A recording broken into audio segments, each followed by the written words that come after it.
third quarter. So right here, watch Donovan Mitchell miss three, and here come the Knicks. Get back. Run.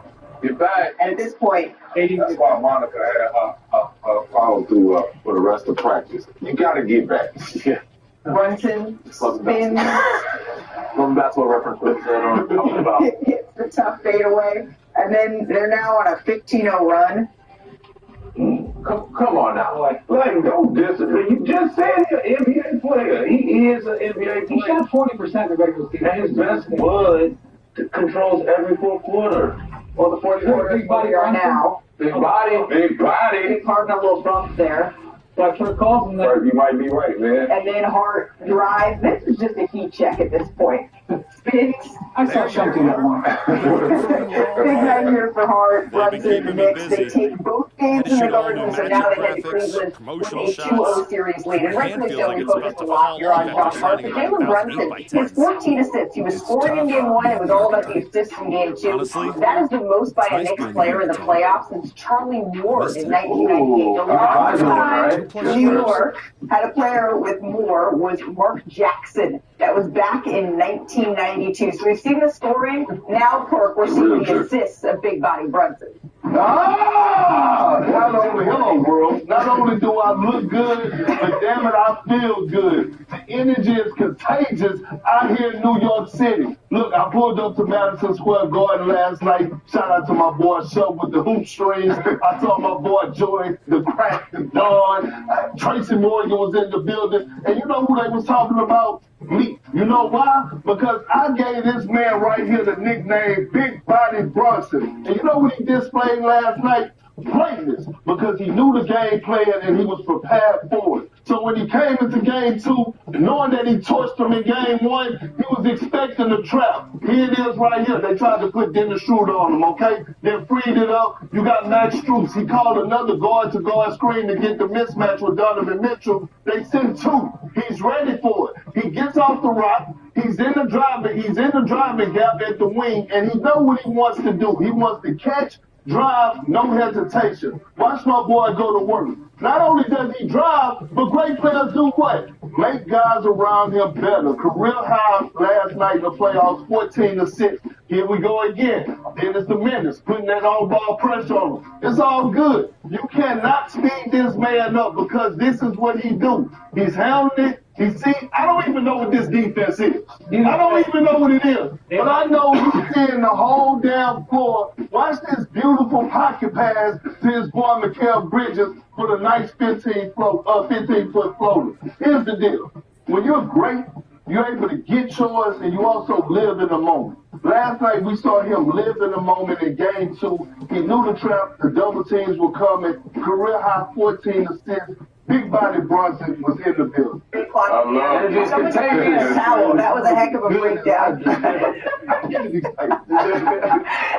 I know we're all impressed by Perk's breakdown, but what was the most impressive part of the Knicks to you? I mean, it's just they find different ways to skin a cat, to win games. And it's one game it might be Landry Shamet, one game it might be Deuce McBride. Yeah. Last night it was Josh Hart. And his mental fortitude of hearing the rumblings of people saying, you know, his plus-minus off the court. He was benched in game one. They're benching him. And to come back after seeing that in a big city like New York, you know the microscope is bigger. So there's a lot of media attention. To take that on and say, our next game, I'm gonna be confident. Knock down his first shot, not be passive at all. He was aggressive. Like, you would have thought he was hot last game, the way he was approaching the game. So for him to come out, not only take these shots, knock them down, take them with confidence.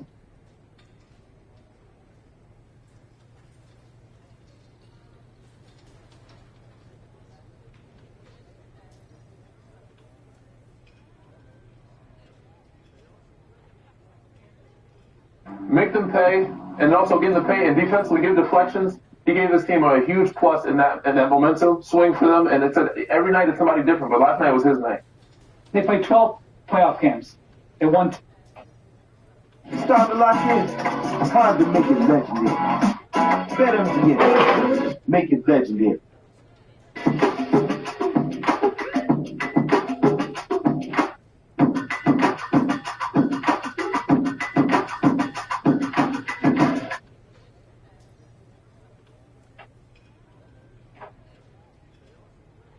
Giannis Antetokounmpo's LeBron's trade market is shifting due to the NBA playoffs, and the Bucks may stand to benefit. Plus, LeBron James, was he actually just trolling everyone? I'm Trevor Lane. This is the Basketball Bulletin. Hit that subscribe button. More than happy to watch this right now. You're not subscribed. Let's fix that. Hit that subscribe button. We'll start with LeBron. This was Kendrick Perkins, who I don't always lean into the stuff Kendrick Perkins is saying. But check this out. I think this is a bit interesting here. What he claims LeBron is actually up to commit that LeBron did on the Fight the Game podcast, saying that he doesn't know what he's going to do for his future just yet. It may take either June, July, maybe August. That raised some red flags with Lakers fans. What do you mean August to figure out what his future is going to be? Kendrick Perkins says LeBron James just wants everybody to pay attention to him. Check it out. Seeing him on TV is one thing. Facing him in the ring is another. Especially when in his corner. Look, I know you're first tonight, so I'm sure you want to go get ready for the match. Good luck out there. It's nothing. Look, I've been knowing Braun all my life. He moves like the president. He already has a plan in place. You know what he's doing. He know what his next move is. He know what the counter is going to be. He know where he want to go, where he want to be, if he want to be on the Lakers. We already know that. Like, this right here was just throwing the bait out to get some more national media attention real quick, to get people talking about it, and here we are talking about it again. He already got his plan. So, the accusation is that LeBron is lying when he says he doesn't know where he's going, when he says he doesn't know what he's going to do in free agency. And I think as the weeks have gone on, since the Lakers season came to an end, we've gotten more and more comfortable stuff. Intel alluded to LeBron James playing at least one more NBA season. Retirement doesn't seem like that's the path that we're going to go down here. Now, again, nothing is official at this point. If y'all don't want to wait, fuck y'all, niggas. Another NBA season, Bitch, which that's the situations are trending. So if that's the case, where is that going to be? Is it going to be with the Lakers? Is it going to be with somebody else? LeBron saying, well, I don't know what I'm going to do just yet. I haven't really said I'm going on vacation over Memorial Day. I haven't had my family vacation yet. Haven't decided, haven't even really thought about it. That was what LeBron said on Mind the Game. Now, as an unrestricted free agent, he can sign anywhere he wants. However, there are some very significant complications with doing so. Most of the teams that he would want to sign with, unless they go through some cap gymnastics in order to make some things happen, can give him the veteran minimum, $3.9 million. That's about it. It's about all they'll be able to offer. Maybe they'll get people that can offer a taxpayer MLE of around $6 million.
maybe some, if they really stretch, if they're able to move off of some salaries, could get to a $15 million full mid-level exception, about $15 million. But even so, LeBron's going to have to take a big pay cut. Then the question becomes, is he willing to take that pay cut for the Lakers, to help the Lakers potentially add pieces to their roster? And that's the only way that I see waiting until August to figure things out make any kind of sense for LeBron James. If he really wants to let the dust settle and says, you know what, I don't want to commit to any team until I know what their roster is going to look like. I know what the moves they make over the summer. And I wouldn't have any problem with him doing that. I get it. He may only play one more NBA season, and he's going to want to know, am I going into a situation that can win or not? They may say they have plan X, Y, and Z in place to add certain pieces to their roster, but until it actually happens, I'm not going to trust it. And that's fine if that's the stance he's going to have, but he's going to need to take a very significant pay cut if that's what he's going to do, because teams are going to be using up their cap space that first week of July,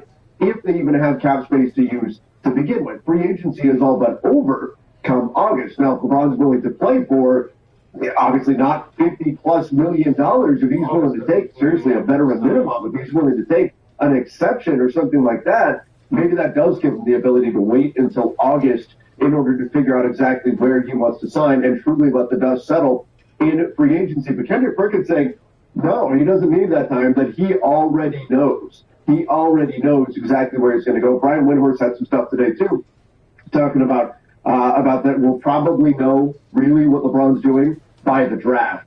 By the draft, starting June 23rd, we'll have a sense, even though LeBron is slow playing things, saying, well, you know, I'll figure it out.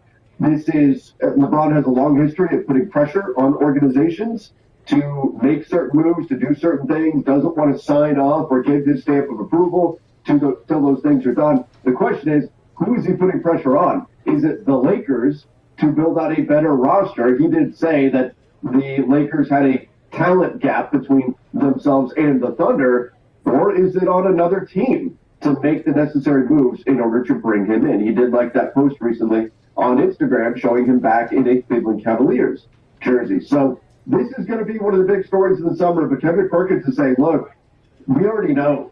The spoilers are not out yet. LeBron James already knows the ending. He knows exactly where he's going. He's just making it up when he says that he doesn't know. I don't know if I fully buy what Perk is saying here. I think he does want to see the lay of the land and wants to see things kind of play out in front of him.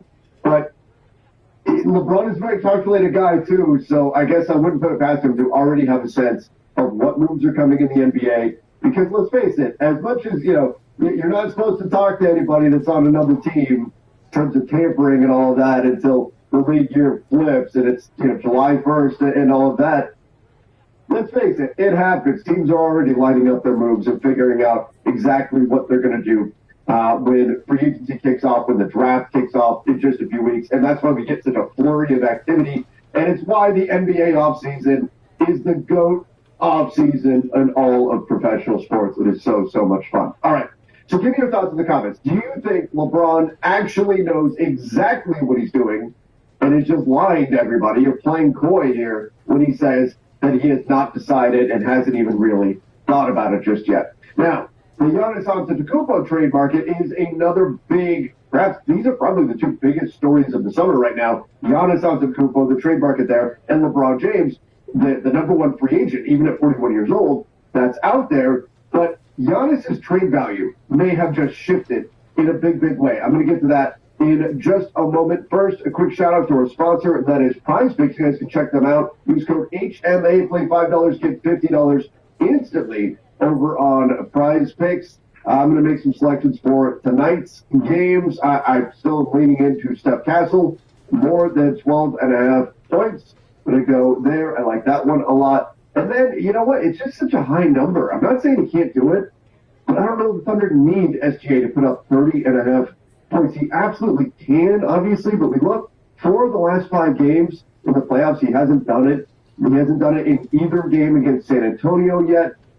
I'm going to go less. I'm going to say less than 30.5 points on SGA tonight. $10 entry fee when you're $21. If you guys want to get in on it, go check out PrizePicks. Use the link in the description down below. Play $5, get $50 instantly when you use that code HMA. And if you're going to play, please do so responsibly. All right, Giannis's trade value may have just significantly changed. And this is why. Obviously, it's the summer of Giannis. We talked about the Miami Heat yesterday being a team that could potentially land him. And that's a pretty good trade package. I mean, we're talking about Tyler Hero, Kella Ware, Jaime Jaquez. Now, you'd have to add another salary to make math work, so maybe that's Nikola Jovic. There's other options, but plus 3 first-round picks, including the 13th pick of this year's draft for Giannis. I think in terms of stacking up value, that's pretty damn good. Now, could other teams come in and try to beat that offer? Sure, they could, but that's a really good, if that's what Miami's coming in at, that's a really good offer for the Milwaukee Bucks to use to try to get other teams to say, hey, this is our floor. Now you've got to come in and provide more value than this if you want to get in on him. Otherwise, we're trading Giannis to Miami. By the way, I am assuming that Giannis Antetokounmpo is telling or has told the Milwaukee Bucks that he will not sign the contract extension. If he, for some reason, changes his mind on that and says, I will, then all of this goes away. Milwaukee just extends Giannis come October 1st, and that's when they can officially extend him, and that's it. Game over, right? Which I wouldn't be opposed to seeing that happen either. I'd love to see Giannis finish his career in Milwaukee and stay a Milwaukee Buck for life. That would be absolutely fantastic. I just don't think he can win a championship. So if he wants to win, he's going to have to go somewhere else. And so I do think Giannis is going to tell the Bucks, look, it's done. I'm not going to sign the extension. And that will effectively, even if Giannis will want to say,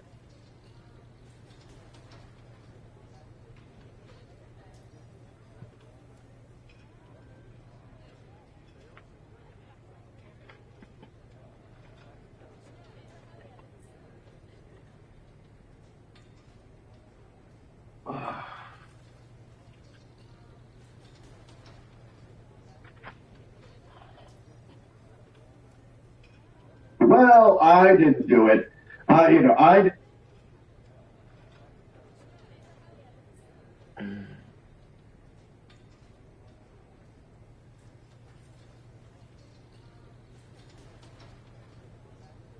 As for a trade, it will force the Bucks to trade him. All right, so here's why his value, though,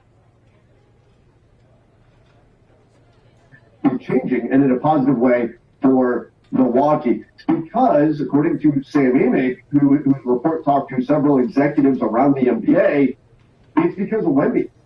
Giannis is a matchup solution for Wemby, so I could definitely see teams factoring that in when they're discussing trading for him. One West executive said, the same executive said, trust me, it's on everybody's mind. Teams will try to find ways that they can build a roster out to beat the Spurs, just like they are to beat OKC. So essentially what's happening is Wemby has been so good, and Giannis is seen as a solution defensively to the Wemby problem, that it's going to increase his value. You think back in the day with Shaquille O'Neal, how suddenly there was this influx of 7-foot, 250 to 300 pound guys in the NBA that were not necessarily great basketball players, but they just fit the physical profile.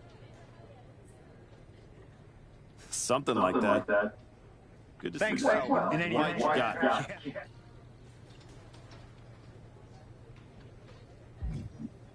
Okay, Will, SGA also went to the free throw line 9 times in game 1. You got to take an issue with this with SGA? Maybe. I got it. Okay, I'm going to take my analyst hat off for a second. Good to see you too, Paul. Am I sure? Training with Kobe. We all know it's not going to turn out well. Watch Michael train. I've seen Vince, T-Mac, seen Kevin Durant train. Watch Steph shoot. Watch all these guys train.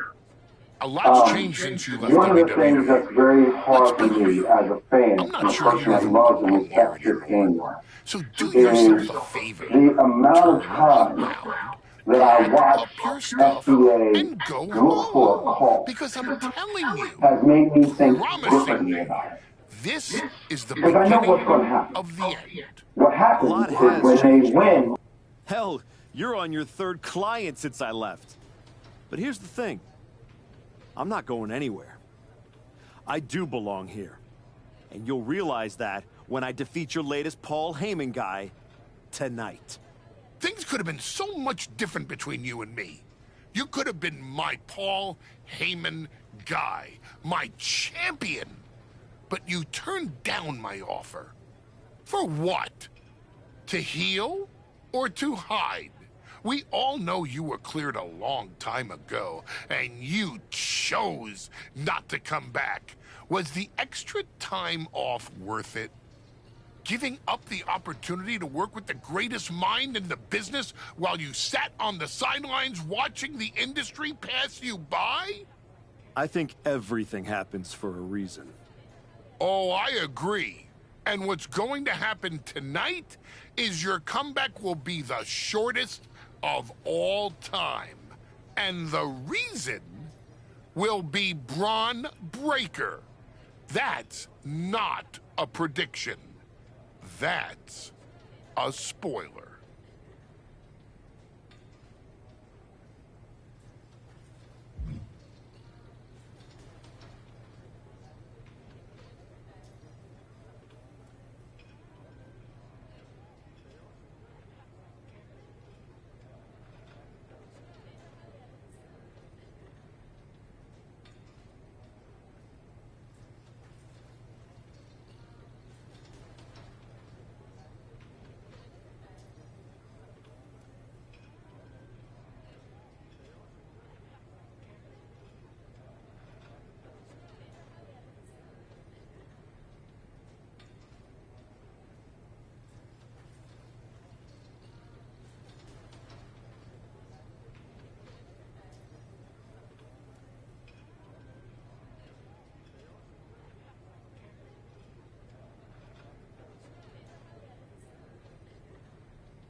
Come back, kid.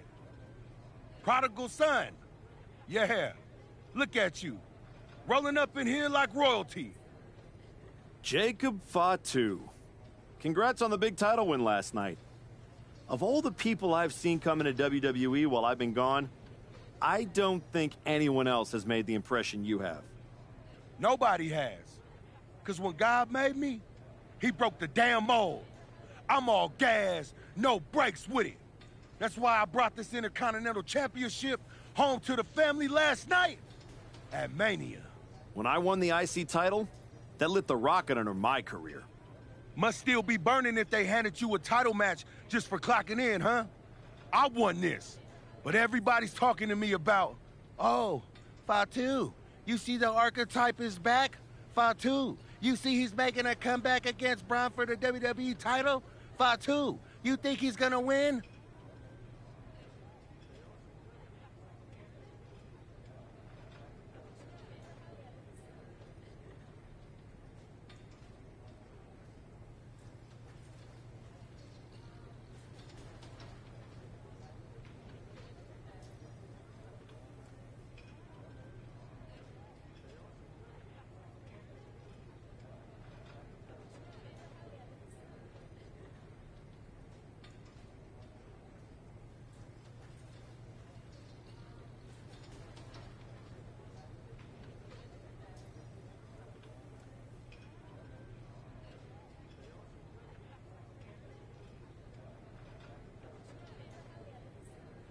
Well, do you?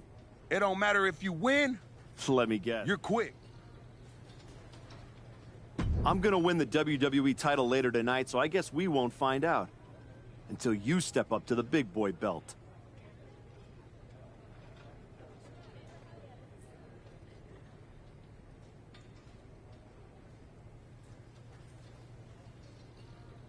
Oh, we ever get in that ring? I'ma dog walk your ass back into retirement.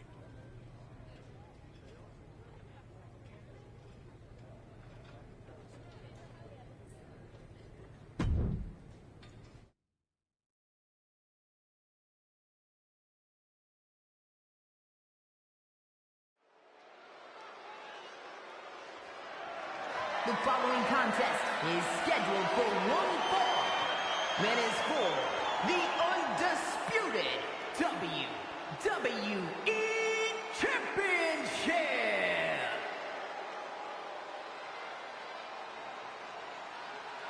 It's the Archetype ready to make his long-awaited return.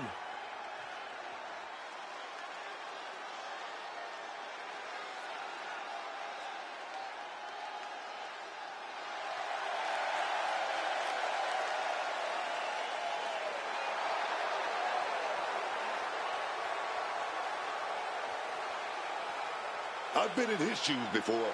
You've had a long layoff, and now you're back in the spotlight. It's sink or swim time here for the Archetype. Let's be honest. I think the challenger is swimming against a strong current. Hell, even a riptide in the form of WWE Champion Braun Breaker. This has the potential to go sideways real fast.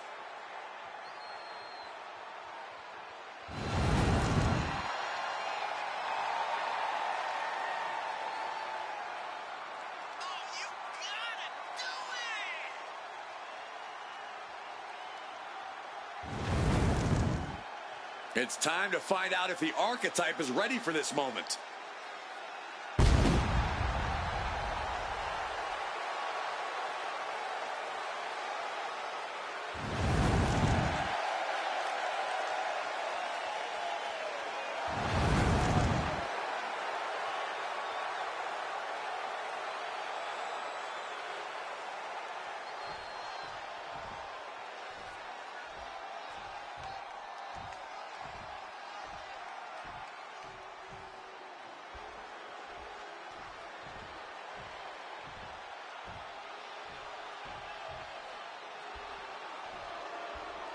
The WWE Champion, Braun Breaker, is here.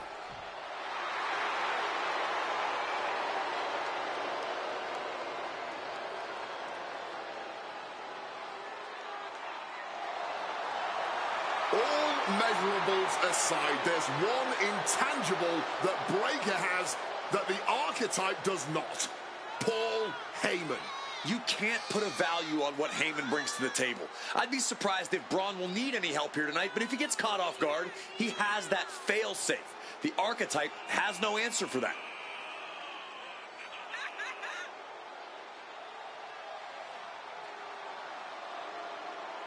Let's see if the champion will break the spirit of the Archetype.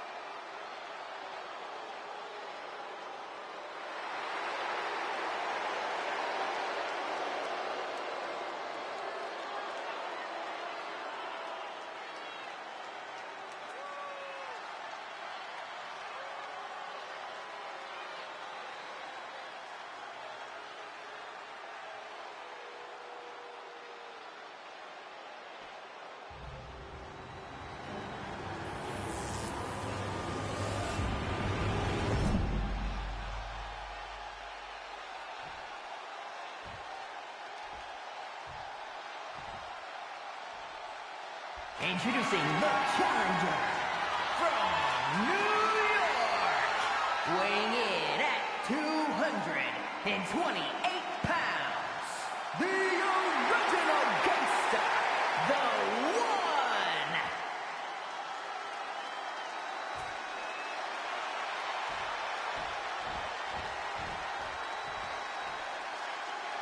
And his opponent from Woodstock, Georgia, weighing in at 250 pounds, the undisputed WWE Champion, Braun Breaker!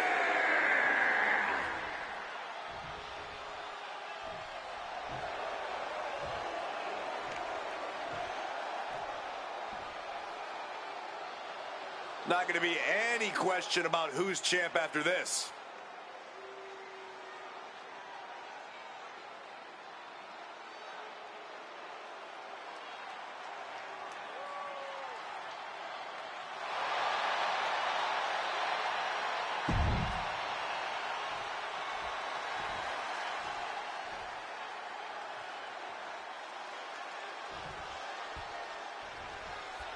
Here we go. It's the Raw after WrestleMania, and our WWE Champion is wasting no time in facing their next challenge in the returning Archetype.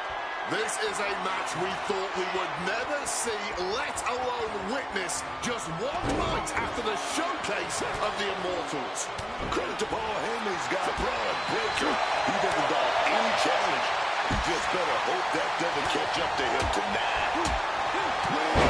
With the tackle. Braun setting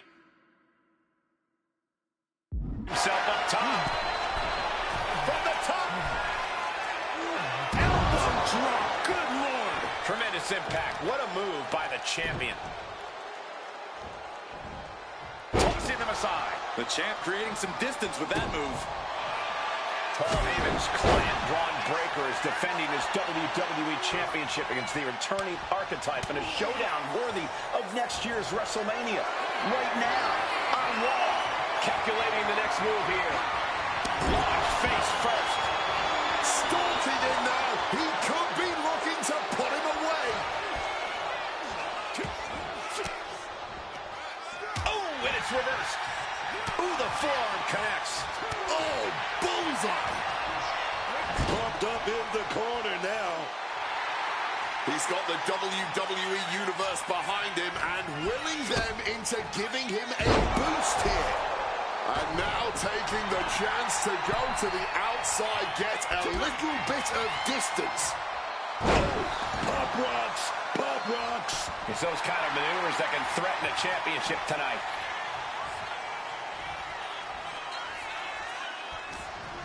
What's he got planned for him? Smashing the face hard there. I get it. He needs to stop trying to be cute. Needs to get his head in the game. Forearm right to the mouth. Breaker can't seem to get out of harm's way. Breaker needs to find that spark and rally. Bulldog takedown. Boom! Kick to the midsection, sunset flip. Red. More power moves like that, and we could be looking at a new champ in no time, gentlemen.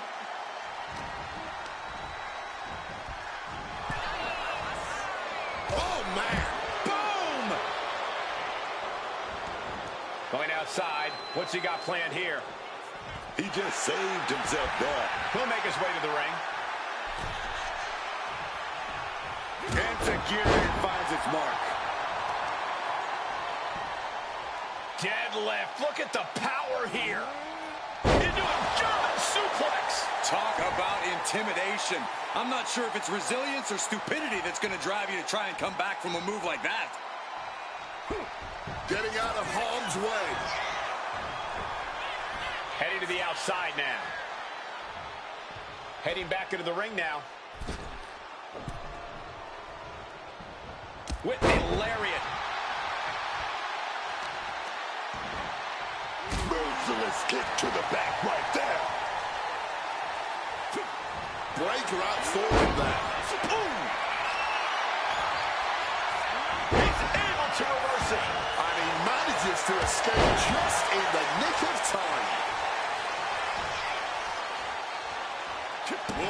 The champ struggling to stay on the defensive there. Par for the course here. The longer this match goes, the more wear and tear we will see. Constant pressure being kept on Braun. Any chance for Braun's offense is being trampled.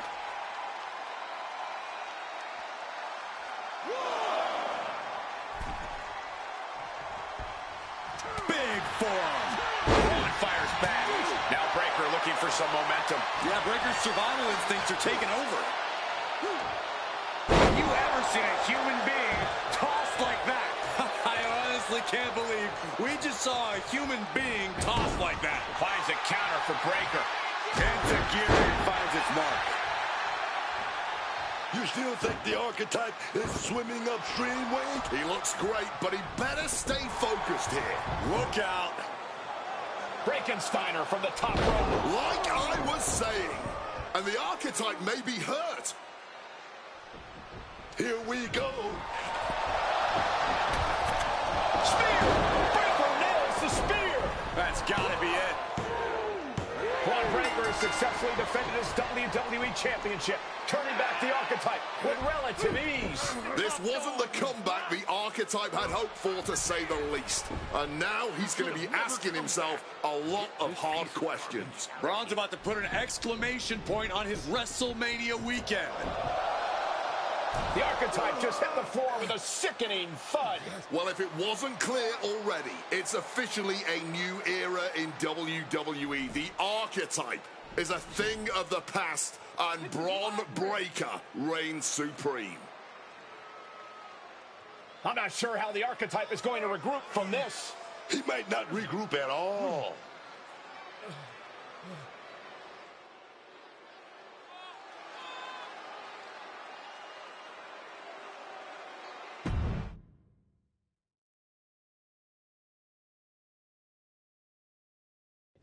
We are now joined by a former champion who made their long-awaited return tonight, the Archetype. Let's open up the floor to questions.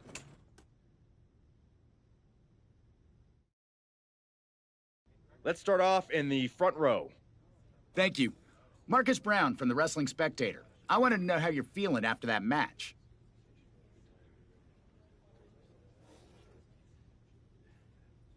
Thanks, Marcus. I'm a bit banged up. That suplex to the floor didn't help. But nothing I haven't felt before. I'll be all right. Okay, next up, third from the back. Hi, Robin Ray from the Women Who Fight podcast. Have you had a chance to check out the reaction on social media?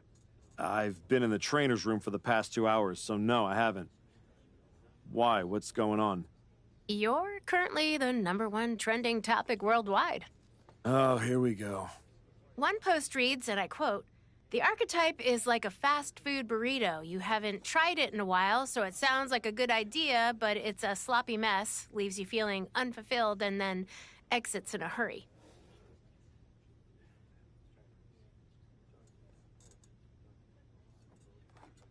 Look, I'll be the first to admit I didn't perform up to my standards tonight.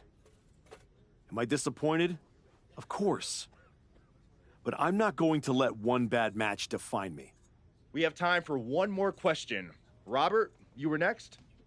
Thanks. Robert Inkin, Sports Coverage Daily. With how your night turned out, are you going to continue your comeback? Or have your injuries taken too much of a toll to compete at this level?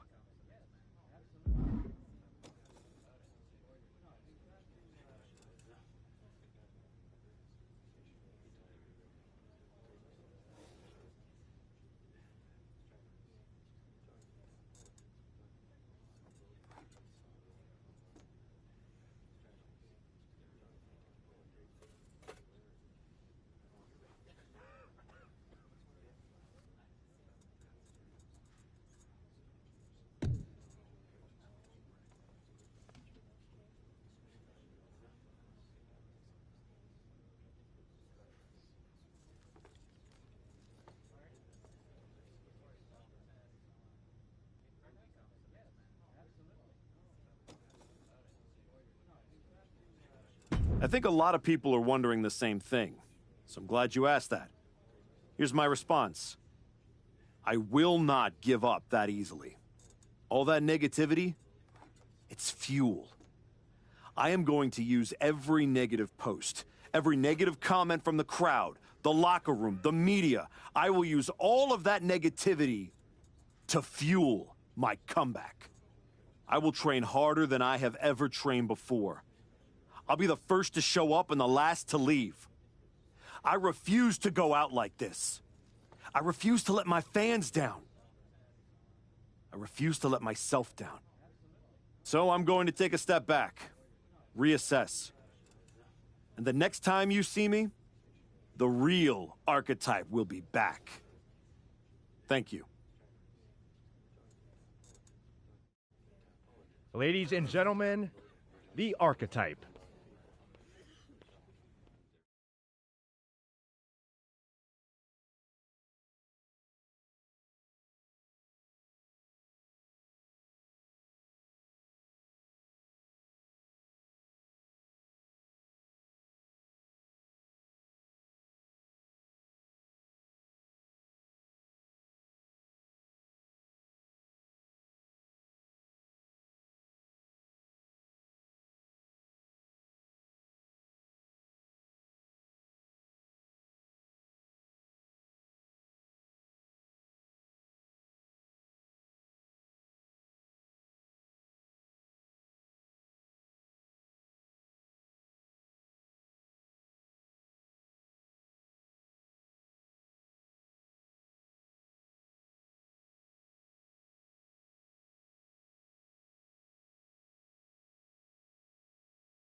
Trying to remember who you used to be? Or wondering if you'll ever get back? A little bit of both, maybe.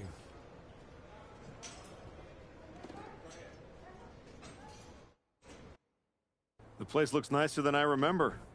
We've made some upgrades. A lot's changed since the last time you were here.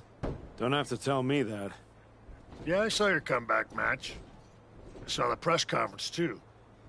That could have gone a whole different way. But you showed up, took it on the chin, didn't point fingers. Didn't play the victim. I got beat. There's no hiding from that.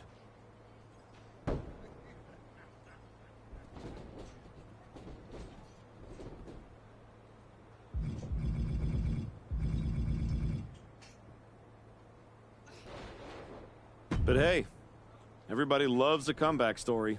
Just, usually they don't start with a viral meme of you eating canvas. Well, then you've come to the right place. You know, everybody talks about my big comeback in 2002 like it started at SummerSlam. But the match? That was the easy part. What they didn't see is the months of grind that came before it. The quiet work, the doubt, the pain. You ready for that? Because after what your body's been through, there's no shame in tapping out. I didn't work my way back to walk away like this. You know, rehab like that either breaks you or rebuilds you. And I'm still standing. Glad to hear it. We've got a bunch of hungry talent here dying to test themselves against someone like you. You'll push them. They'll push you harder. You've got the run of the place. Talk to me or Justine when you want to set up a match. Thanks. I will. Oh, almost forgot. There's a little gift waiting for you in the locker room. Courtesy of Paul Heyman and Braun Breaker. Is it in a flaming paper bag? No, but it might as well be.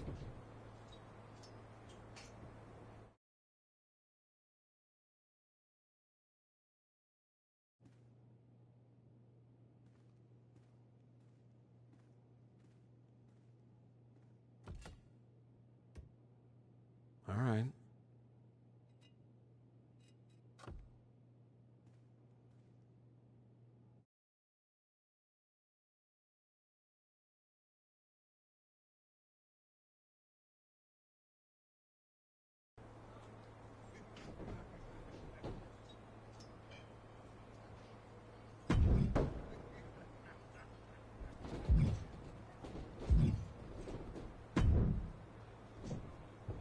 You find your gift? Yeah. Shovel. Bow on the handle. Real thoughtful. Pretty sure they think they already buried me. Interesting. I assume they sent it to you so you could dig your own grave. Both work. Look, don't let Heyman get under your skin. Toss it out and forget about it. Throw it out? Nah. I'm gonna use it to dig my way out. Besides, I'll need something to help me haul this giant chip on my shoulder. Sounds like they made a mistake and poked the bear. You want to get into the ring and show us what happens when the bear wakes up? What do you got for me? This match will really knock off the ring rust.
It's over.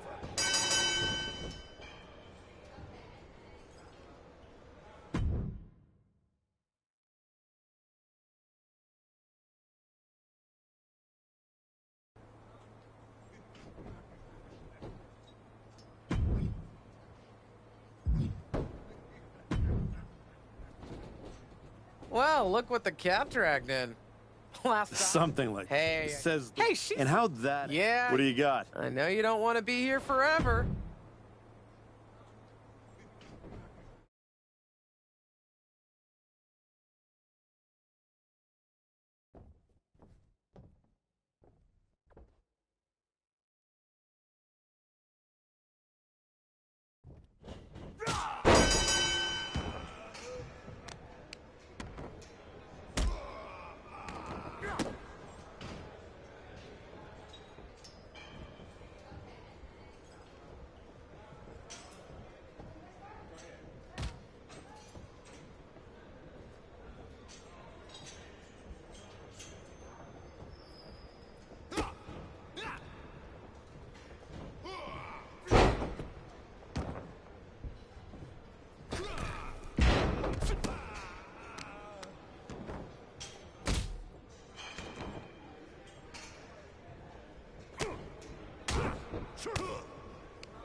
No, facts. And then stay sober, AB, please. They get to me to tell you to stay sober, gang. Good luck. Daily get out. Chat said I'm getting fat. Chat, am I getting fat? Is this considered fat, chat? No, this is. Cool, man, nigga. Skinny, 345, thanks for the sub, gang.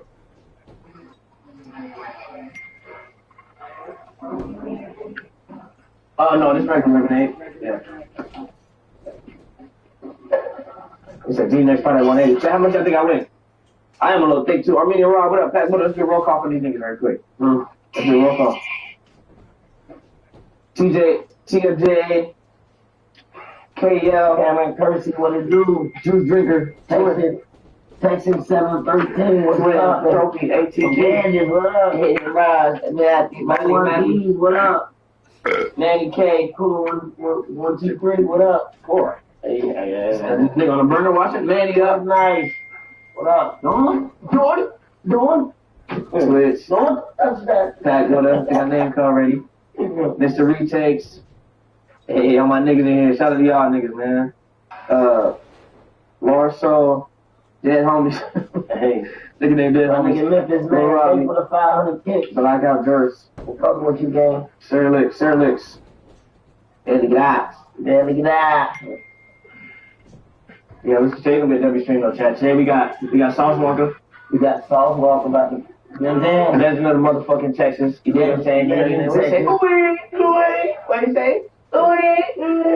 And then we got Yaya, aka Yaya. Yaya. Those are the Yaya. I ain't gonna lie. Oh, what the fuck on that is?